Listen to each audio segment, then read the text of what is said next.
Hello, I'm Jill from engVid, and today we're going to be looking at a poem. So when I did a previous poem, The Owl and the Pussycat, people liked it and said, oh, we would like more poems. So this is in response to that. And also you may have seen my lesson on Shakespeare and Shakespearean phrases used in everyday language that come from Shakespeare's plays.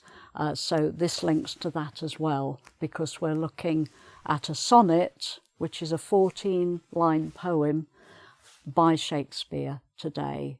Okay, so just to give a little bit of the history of the sonnet, which traditionally is 14 lines long, and it's quite a strict, there are a lot of strict rules about the rhythm of it and the rhyming at the ends of the lines. So it's quite a hard thing for a poet to do. They have to work within some rules, but it can produce some very interesting poems because of that. So the sonnet started in Italy in the 13th century. So the first sonnets were in Italian. And eventually they filtered through to England, and sonnets in English started appearing in the 16th century. Okay. And one of the sonnet writers was Shakespeare, who published a book of sonnets, over 150 sonnets, in 1609. So he published 154 sonnets all in one book. So that was quite a lot. So we're going to look at one of his sonnets today, which it's a sort of situation in this poem that you might recognise. It's a very human situation, and we're going to go line by line so that you don't get distracted by a lot of lines below, just one line at a time, and I'll explain it as we go along. Okay, so here's the first line. Weary with toil, I haste me to my bed. Okay, so weary means tired. This is somebody who's been working all day and they're physically very tired. Toil is another word for work, working. It's an older word for working. So tired with work. I haste means I hurry. Get to bed quickly. I'm so tired, I just want to get to bed, is the sort of main meaning of this line. So I haste me, I haste myself, I hurry to my bed. Okay, so that's the first line. Quite a recognisable situation. So, okay, so here comes the next line. Okay, so this line is the dear repose for limbs with travel tired. So this is about the bed. The bed is lovely. Oh, you can just lie down and sleep. Repose means to lie down and rest, sleep. So you know what it's like when you're really tired. You just want to get to bed. And when you lie down, oh, wonderful. It's great. So the dear repose, he's just lying down in bed, resting. For limbs, limbs are your arms and legs. So he's been physically working. He's tired with working and with travelling. So limbs with travel, tired. His arms and legs are tired from travelling. He's probably been walking and maybe carrying heavy things as well. So he's just physically exhausted and wants to go to bed. Okay, right, here comes the next line. Okay, then there's a but. he's lying down, he wants to sleep, but then begins another kind of journey, a journey in my head. So he's tired with travel. He's had one kind of journey today, but then he gets to bed and another journey starts off in his head. So you know what it's like sometimes. You're really, really tired. You go to bed, but your mind is still working. You can't stop thinking about things. So this is a very recognizable situation. But then begins a journey in my head. Okay, here comes the next line. Okay, so then begins a journey in my head to work my mind when body's works expired. So this means the journey is in his head to keep his mind busy, to work my mind, keep my mind working, when my body's work has finished. So the work of his body, all the travelling and carrying, has finished for the day, but he's gone to bed, he's resting his body, but he can't rest his mind. He's thinking. He can't stop thinking. Okay, next line. Okay, so what is he thinking about? So he's saying, for then, when that happens, my thoughts from far where I abide. So he's thinking of something that's a long way away, where I abide, where I am, here where I am. He's thinking of something or someone far away. So for then my thoughts from far where I abide, where I am, somebody a long way away. Okay, here's the next line. So, for then my thoughts from far where I abide intend a zealous pilgrimage to thee. So he's talking to somebody who's thee. This is the old word for you.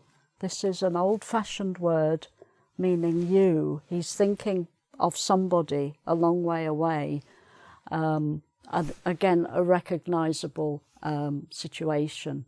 Okay, so my thoughts intend, meaning they sort of take me on this is another type of journey, a pilgrimage, usually a religious journey.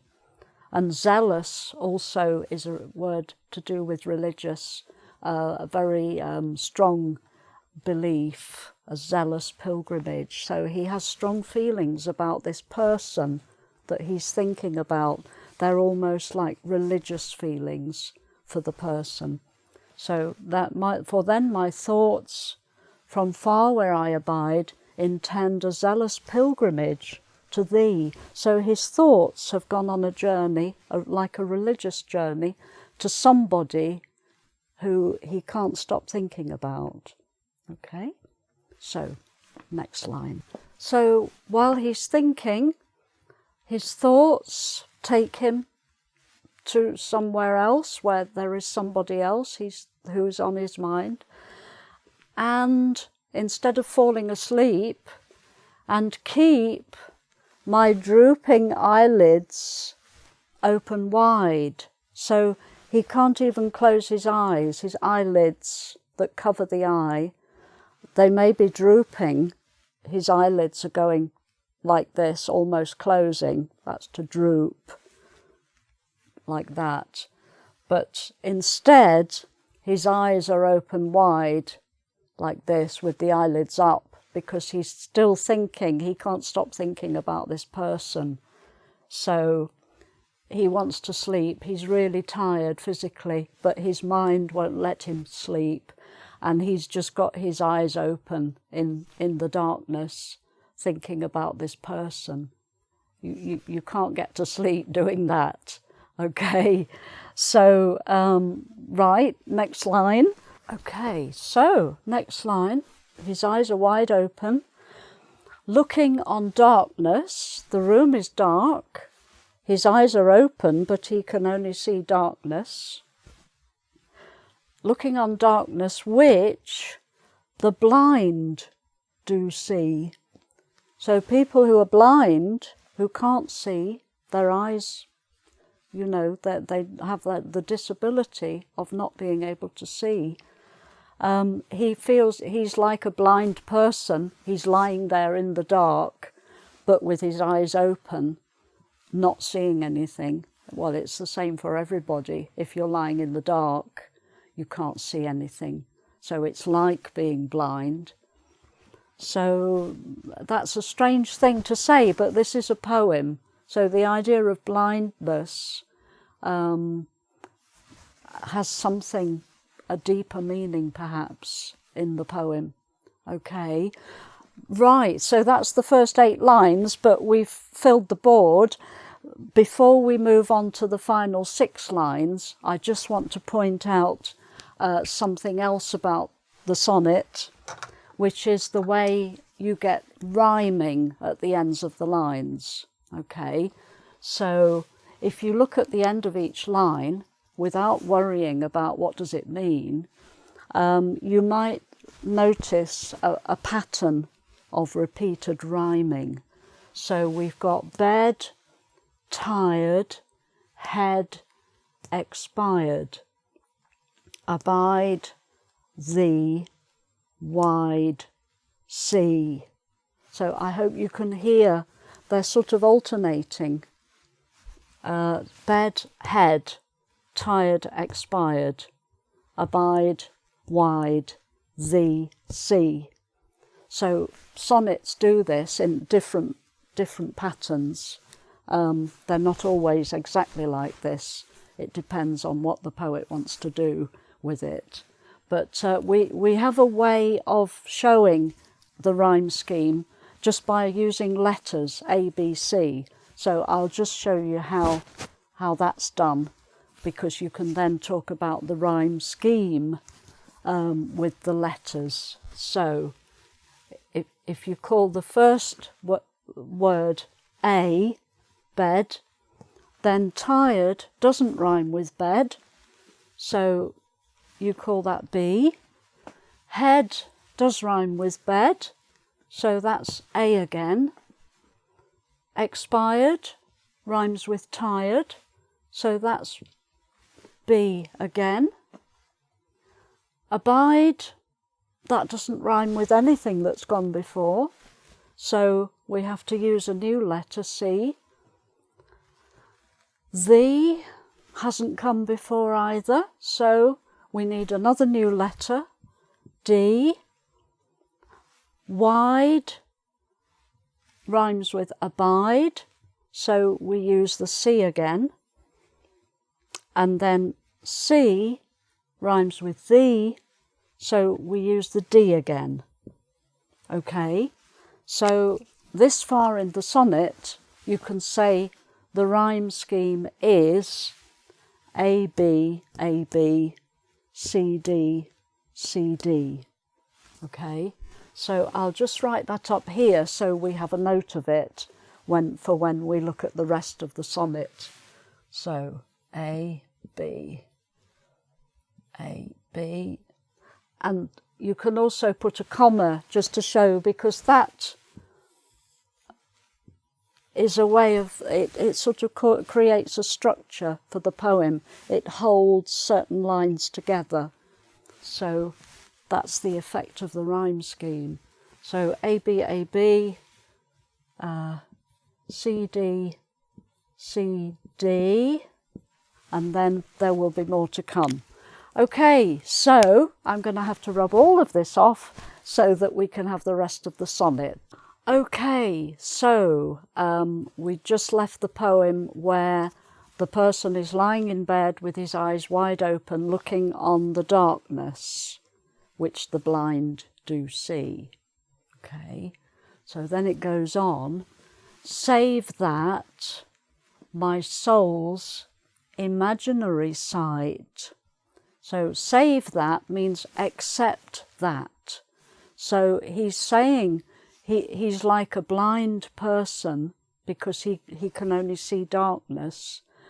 But he's saying, except, but my soul can see something. His soul or his heart has a picture puts a picture in his head. So he's looking on darkness, he's like a blind person, but his soul is showing him something, a picture of something. Okay? Right, next line coming up. Okay, so, save that, my soul's imaginary sight presents thy shadow, meaning your shadow, the person he's thinking of, who is a long way away. It's like a shadow, like a ghost or something. Presents, shows your shadow, a sort of an outline of this person. He can picture them in his head. Presents thy shadow to my sightless view. So he's looking, he can't see anything. His view, his looking, his eyes are sightless, meaning no sight. He can't see anything. But his soul, he's putting a picture into his head of this person's shadow, their sort of outline, what sort of person they are. Trying to remember what they look like, something like that.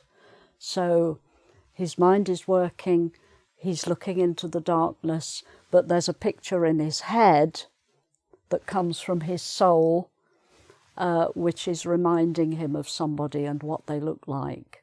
Okay, here comes the next line. Okay, so, presents thy shadow, your shadow, to my sightless view, which, meaning the shadow which, like a jewel, something like a diamond or a precious stone, a rich jewel, like a jewel, hanging in ghastly night. So the night is dark. Ghastly makes it sound like a horror film. Ghastly.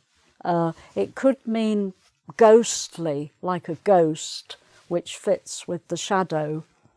But there's darkness here, but there's also something bright, like a jewel. So he's lying in the dark, but the person he's thinking of is sort of shining brightly, like a jewel, like a diamond. And the fact that they're like a jewel makes them sound very important and valuable, if you like, somebody precious who's very important to him.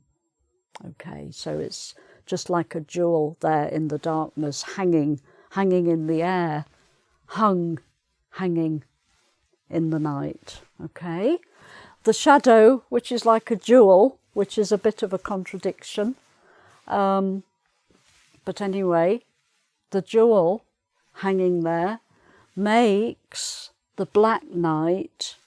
Beauteous is like beautiful. It's an older word meaning beautiful.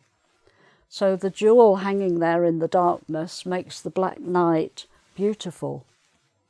And her old face new. Now this is a difficult part. It's difficult to understand. Who is she? Black night is like a woman. You can have a kind of a symbolic idea that the black night is a woman with a black cloak or something. Her old face, some people think that's like the moon. The moon up in the sky has a face on it. It's quite difficult to really understand this part. But the jewel makes the night beautiful, and it's a kind of refreshing, bringing some light and something new, making something that was old young again, a refreshing kind of thing. So even though he can't sleep, He can see something positive in this. Okay, so we're nearly at the end of the poem. This is the next to last line, and usually with Shakespeare it's indented a little bit because the last two lines usually rhyme together. So it's like what you might call a punchline, or two punchlines, which completes the poem. So that's why it's indented a little bit. So this is a final comment that he's making on his situation, lying in bed, tired but unable to sleep. He's saying lo, meaning here you are. This is an old-fashioned way of saying this way or like this in this situation. Thus, like this, in this way. By day, my limbs, so in the daytime, my arms and legs. At night, by night, my mind. So in the daytime, his limbs are working and getting tired. At night, his mind is working and getting tired, poor man. Okay, let's find out what the last line's going to be. Right, so, lo, thus by day my limbs, by night my mind, for thee, you, and for myself, no quiet find. So he just can't rest ever. Working in the daytime physically, his mind working at night. He can't get any rest, no quiet, meaning peace and calm and rest and sleep. So because of the person he's thinking of, the person he's talking to, you, and for myself, and they're a long way apart, he can't find any rest, so hardly gets any sleep. So there we are. So that's probably a recognisable situation. It may have been written in published in 1609, but it's a sort of universal situation that everybody probably experiences at some time or other. So let's just continue, first of all, to finish the rhyme scheme. So we started it off on the previous board, A, B, A, B, C, D, C, D. Sight doesn't rhyme with anything that's gone before. I just checked. So we've got to use a new letter here. So after D comes E. So we need to give that an E there. And view doesn't rhyme with anything that's gone before. So that's F.